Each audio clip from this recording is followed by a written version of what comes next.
Hi friends, எங்கள் வீட்டில் ரொம்ப நாளாக அந்த லைட் எரியாமல் கிடக்குது. சரி பண்ணலாமேன்னு எடுத்து பார்த்தா உள்ள பேட்ரி எதுவுமே இல்லை. இதில் உள்ள பழைய எல்இடியை வந்து நம்ம இப்போ கட் பண்ணி எடுத்துகிட்டு நம்மக்கிட்ட 3 volt to 5 watts LED panel இருக்குது. அந்த பேனலை வந்துட்டு இந்த அலுமினியம் ஹீட் ஸ்கின்னில் வச்சு குளூகனை வச்சு நம்ம வந்து ஒட்டிக்கலாம். அதுக்கப்புறம் பாசிட்டிவ் நெகட்டிவ் 2 ஒயர் எடுத்து இதில் பற்ற வச்சு எடுத்துக்கலாம். அதுக்கப்புறம் என்கிட்ட வந்து 2 லித்தியம் பேட்ரி இருக்குது. இதை வந்து நம்ம பேரலில் கனெக்ஷன் பண்ணி வச்சுக்கிடுவோம். நமக்கு பேக்கப் நல்லாவே கிடைக்கும். அதுக்கப்புறம் நம்ம இந்த சார்ஜர் ஏறுறதுக்காண்டி ரேமில் வந்து டைப் சி சார்ஜரு இண்டிகேஷன் ரெண்டுமே இதில் வந்து நம்ம அசம்பிள் பண்ணி அது வெளியில் வராமல் இருக்குது நல்லா குளூகனை போட்டு நம்ம ஒட்டிக்க வேண்டியதான்.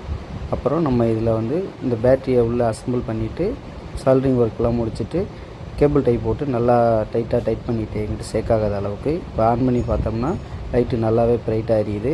இதை நம்ம வெளியில் எங்கே வேணுமானு எடுத்துக்கிட்டு யூஸ் பண்ணிக்கலாம். நம்ம வீட்டு யூஸுக்கு எல்லாத்துக்கும் யூஸ் பண்ணிக்கலாம். இப்போ நம்ம வந்து சார்ஜர் போட்டு சார்ஜர் எதாவது செக் பண்ணிடுவோம். சார்ஜர் போட்டோம்னா நல்லாவே சார்ஜர் ஏறுது, இண்டிகேஷன் எரியுது. நம்ம ஒரு